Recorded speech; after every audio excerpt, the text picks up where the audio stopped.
Bom dia! Olá, é uma satisfação estar aqui novamente para o Bom Dia com Mourão. Bom dia, general. Bom dia, Alane. Satisfação estar contigo de novo aqui para a gente conversar sobre alguns assuntos que estão repercutindo tremendamente, de modo que as nossas eleitoras e eleitores saibam, né, a nossa visão e o que nós estamos fazendo. Então, hoje o senador Hamilton Mourão tem muito a nos contar sobre esses assuntos que vamos trazer aqui para os senhores e para as senhoras. Então, vamos falar inicialmente sobre a gravidade de alguns fatos que estamos testemunhando no Brasil. São assuntos da conjuntura atual que estão incomodando, que estão preocupando a sociedade brasileira, inclusive com repercussão nacional e internacional. Vamos começar falando sobre a censura do STF à plataforma X e também a ameaça de restrições à atuação da Starlink no Brasil. Só para lembrar, a X é o antigo Twitter e a empresa Starlink é uma empresa que fornece internet rápida via satélite às comunidades mais remotas, como na Amazônia, normalmente levando a comunicação a essas pessoas que estão vivendo de forma tão isoladas, né, e permitindo que elas tenham uma melhor qualidade de vida, como as comunidades ribeirinhas, as comunidades indígenas. Uma possível suspensão das atividades da Starlink no Brasil certamente trará muitos prejuízos a essas comunidades, inclusive permitindo que essas comunidades se sintam até mais isoladas do restante do país. Senador, o senhor tem nas redes sociais denunciado os excessos do STF.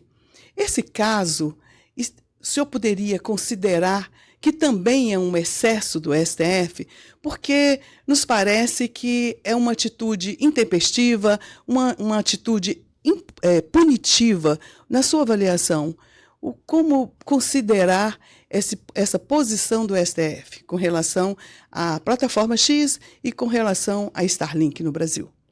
Pois é, Elane, eu vejo o STF hoje emparedado, né, num corporativismo pela pessoa de um dos seus ministros, que é o ministro Alexandre de Moraes, que toma essas decisões com base naquele inquérito aberto de ofício pelo então presidente da Suprema Corte, o ministro Dias Toffoli, no ano de 2019, minha gente. São 5 anos e meio, praticamente, que esse inquérito, que não tem prazo, não tem objeto, ou seja, totalmente o arrepio daquilo que é o arcabouço jurídico nacional, vem transcorrendo. E aí, a partir do momento em que o ministro, né, que poderia ter tomado outras atitudes em relação, vamos dizer assim, à falta, né, de um representante da plataforma X aqui no Brasil, né, ao ele cancelar a plataforma, ele censura as pessoas, ele deixa as pessoas sem se comunicarem. No meu caso específico, eu tenho 2,6 milhões de seguidores na X. Então, são 2,6 milhões de pessoas que estão deixando de saber o que eu estou fazendo no exercício do meu mandato e, principalmente, deixando de ver qual é a minha maneira de encarar todos os fatos que estão ocorrendo aqui no Brasil. Então, foi uma decisão extremamente pesada, não é? E que, mais uma vez, eu deixo claro, ela censura as pessoas no nosso país. Em relação ao Starlink, né, eu não tenho a mínima dúvida que o ministro, como nunca morou fora de São Paulo, né, ele desconhece o Brasil profundo, desconhece a nossa Amazônia, desconhece a extrema dificuldade de comunicação que existe nas regiões mais afastadas da Amazônia. A Starlink hoje é fundamental para que comunidades indígenas, quilombolas, né, que estão espalhadas, né? Então eu coloco aqui a minha experiência de ter vivido em São Gabriel da Cachoeira, lá na Cabeça do Cachorro, na fronteira noroeste com a Venezuela e com a Colômbia, onde nós temos mais de 600 comunidades indígenas, né? E há uma dificuldade de comunicação para as operações militares, né? Só faltava a gente ter que içar sinal de fumaça para poder se comunicar. E a partir do momento que a Starlink lançou a sua rede de satélites, nós tivemos condições de estabelecer um sistema de comunicações seguro. Então, o ministro ele não entende isso e, ao atuar contra essa empresa, ele poderá, né, prejudicar seriamente questões de educação, de saúde, né, que essas comunidades necessitam tanto. Inclusive, o senhor, quando foi presidente do Conselho Nacional da Amazônia Legal, e que mostrava essa grande preocupação com o combate aos focos de incêndios, né, na Amazônia, na floresta, e agora hoje nós estamos acompanhando com muita preocupação o excesso, né, desses focos de incêndios na Amazônia. E a Starlink tem realmente um papel importante na identificação por via satélite desses focos, permitindo que as equipes trabalhem com mais segurança para evitar que o fogo se alastre, né? Mas, senador, eu me recordo que a Starlink, a proposta inicial da Starlink era levar realmente a internet para mais de 19 mil escolas do interior ali da Amazônia, né? Então, e que agora, sem a atuação da Starlink, realmente ficarão mais ainda prejudicados, né? Eu pergunto para o senhor, o Congresso, caso venha, né, ser bloqueada, a Starlink seja bloqueada de atuar no país, o Congresso poderia intervir neste caso? Olha, nós temos pensado, né, a forma melhor de agir nessa questão, né? Eu pertenço à Comissão de Comunicação e Direito Digital, né, onde estariam afetos assuntos dessa natureza, mas, na minha visão, eu vejo que o ministro, em relação ao Starlink, ele já compreendeu, né, que ele tem um limite, né, em suas decisões. Então, não acredito que ele vá avançar. Vamos ver que a última decisão dele foi única e exclusivamente retirar 18,5 milhões, se eu não me engano, da conta da Starlink, para pagar as multas que eram devidas pelo X, o que é um absurdo, né? Porque são duas empresas distintas, com dois grupos acionários distintos, apesar de terem a figura de um dono.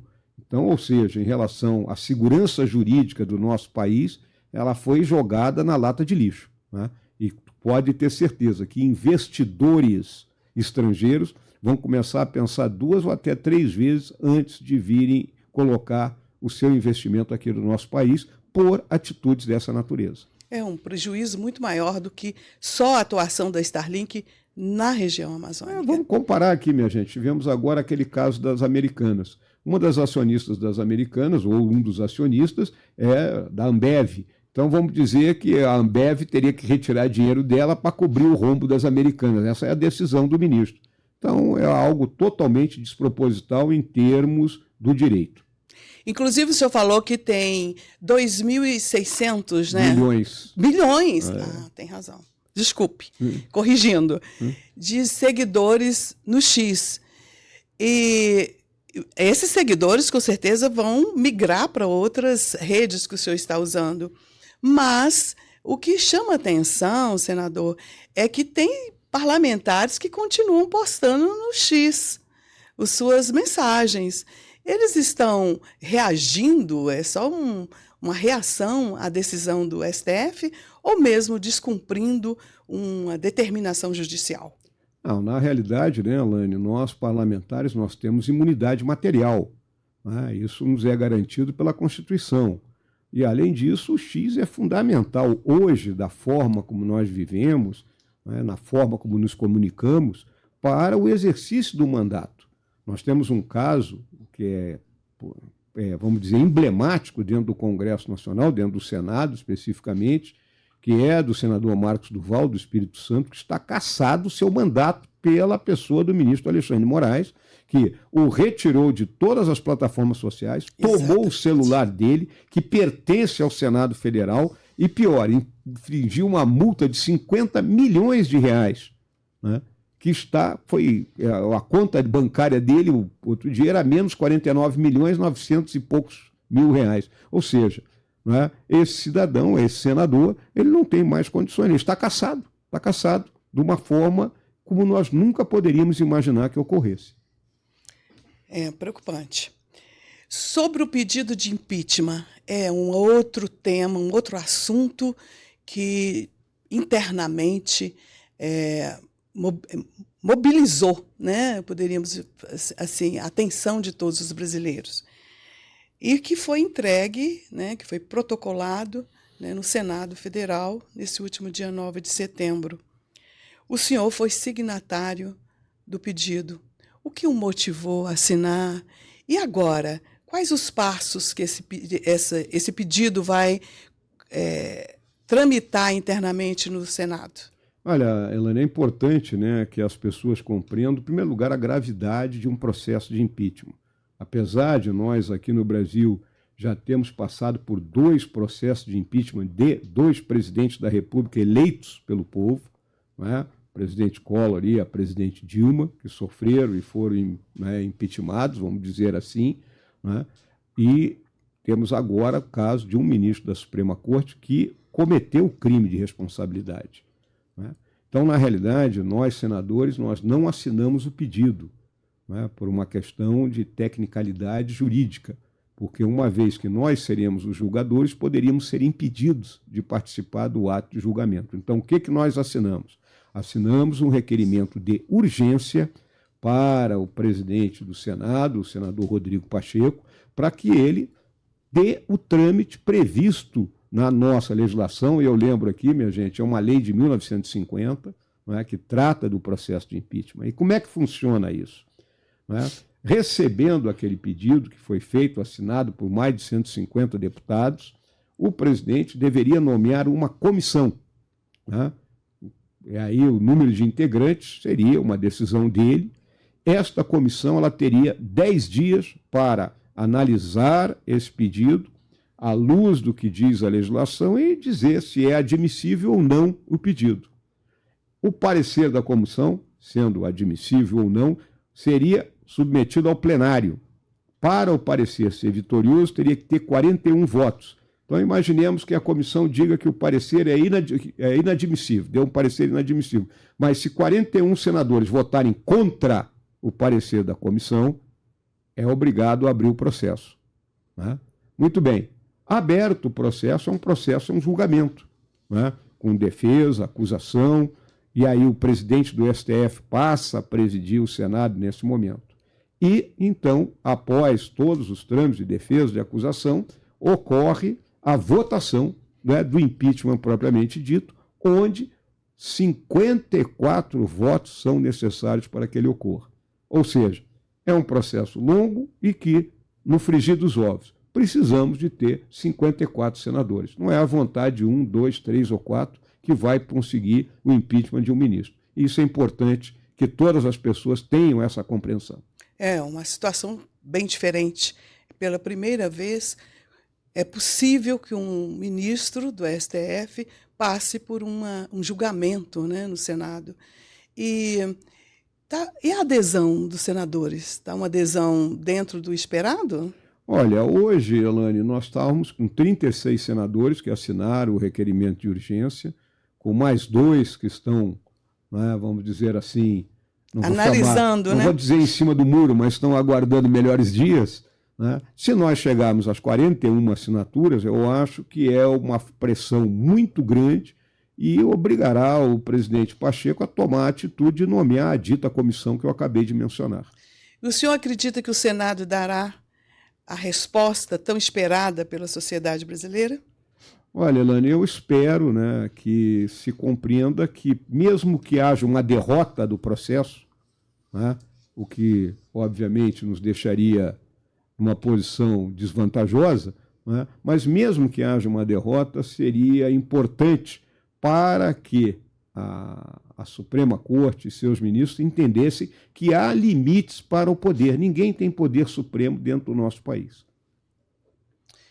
Um outro assunto, senador, que também é inquietante, desde o início, desde 8 de janeiro, né, é a questão da anistia dos manifestantes presos no dia 8 de janeiro.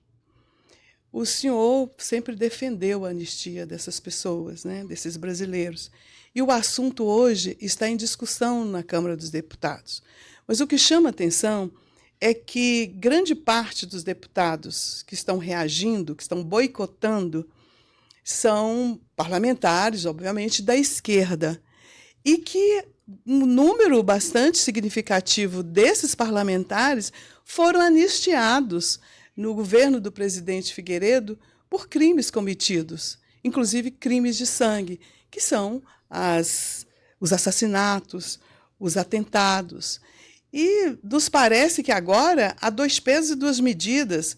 Por que não rever o passado e ver que naquele momento a anistia foi a solução? Por que não agora? Pois é, Elane. Em primeiro lugar, né, é importante destacar que a anistia é uma tradição da história do Brasil. Não é? Desde as revoltas ocorridas no Império, na República, todas houve anistia para as pessoas que participaram e revoltas, como você bem colocou, né, onde morreu gente, né, onde houve, né, combate, onde houve crime de sangue, vamos colocar dessa maneira, se quisermos levar assim, né, mas e hoje parece que se esqueceu disso. Né? E vamos olhar só um passado recente aqui. Nós tivemos ali, a partir de 2013, 2014, aquelas manifestações dos black blocs extremamente violentas, onde teve um jornalista que morreu, que é um cinegrafista da Rede Bandeirantes, se eu não me engano, lá no Rio de Janeiro. Né? O Ministério foi incendiado, lembrem da invasão do Ministério das Relações Exteriores com quebra-quebra que foi promovido. Bem, todas aquelas pessoas responderam da primeira instância e nenhuma está presa. Vamos lembrar dessa forma, ninguém está preso. Aí nós tivemos no dia 8 de janeiro uma baderna, né, onde lamentavelmente se invadiram as instalações do Congresso, da Presidência da República e da Suprema Corte, né, e essas pessoas estão sendo condenadas, né, por um crime muito além daquilo que cometeram, né, e sendo julgadas diretamente na última instância. Daí a nossa ideia é que só tem uma solução para elas, é a anistia. Né? E a anistia para quem? Para quem pura e simplesmente participou daquela baderna. Nós temos aí agora há pouco a questão da senhora presa aí, condenada a 14 anos de cadeia, se eu não me engano, por ter escrito com um batom, né, algo na estátua da Justiça na frente do Ministério. Isso aí, pelo amor de Deus, né? Vamos dar a César o que é de César. Né? Vamos reconhecer o que foi feito de errado e o que não foi. E, principalmente, né, entender que, naquele dia 8 de janeiro, não houve nenhuma tentativa de abolição violenta do Estado Democrático de Direito. Quem quer transformar uma marcha que se degenerou numa baderna, numa tentativa de golpe de Estado, é um verdadeiro exercício, né, de futurologia. Diante de tudo que estamos testemunhando, o senhor diria hoje que vivemos uma democracia no Brasil? Olha, lamentavelmente a nossa democracia está com seus alicerces, né, com rachaduras. Rachaduras em cima de quê? Não há equilíbrio entre os poderes. Nós temos hoje um ministro do STF que dá ordem para o Executivo, nós temos um ministro Flávio Dino dando ordem para o Executivo para que ele combata as queimadas na Amazônia. Né? Era melhor o Flávio Dino se candidatar, né? Sair definitivamente lá do STF e voltar para a política. Né? E sempre lembrando, o Flávio Dino foi ministro da Justiça durante 1 ano e não tomou nenhuma atitude em relação à nossa Amazônia. Né? Então, está disruptiva a coisa no Brasil. Né? O Executivo está fraco, está arrinconado por essas atitudes todas. Né? Nós, dentro do Legislativo, também nos sentimos inseguros por determinadas atitudes da Suprema Corte, e se a gente não reorganizar essa questão do equilíbrio entre os poderes, corre-se o sério risco, né, do país cair num estado de anomia. Inclusive, senador, sempre acompanhamos nas redes as pessoas pedindo o Congresso poderia agir melhor, o Congresso não pode deixar, não pode permitir. Eu gostaria que o senhor falasse um pouquinho sobre isso. Olha, Elane, vou olhar um caso emblemático, o caso do marco temporal. Né? É caso que não... A nossa Constituição, né, no seu artigo 232, deixa lá muito claramente que são dos indígenas as terras que ocupam. Ou seja, a Constituição foi promulgada em outubro de 1988. Então, estão ocupadas até aquele momento, são terras indígenas. Então, o que compete? Comprovar que estavam ocupadas naquele momento. Agora nós temos um eterno processo, né, de avanço de terras indígenas num país onde nós já temos 1 milhão de quilômetros, temos 3 Alemanhas de terra indígena aqui dentro do Brasil, tá? Para 700 mil indígenas que vivem aldeados, vamos dizer assim. Tá? Bom, nós votamos uma lei dentro do Congresso, deixando claro o que está previsto na Constituição. Ora, a Suprema Corte considera a nossa lei inconstitucional. Então, mostra, não é, como o Congresso vem sendo, não é, vamos dizer assim, vilipendiado por ações da Suprema Corte. Outro caso emblemático, o Congresso vota, não é, pela desoneração de 17 setores até o ano de 2027. O governo federal veta, o Congresso derruba o veto, e aí o governo entra com uma ação no STF e o STF derruba aquilo que o Congresso aprovou. Então, se nós continuarmos nesse jogo de gato e rato, é péssimo para o país. Por quê? Porque gera insegurança. Foi muito bom o senhor ter esclarecido a população sobre essas questões. E o programa chega ao final com um forte abraço e os nossos agradecimentos pela sua atenção. Até o próximo episódio do Bom Dia com Mourão. Até lá.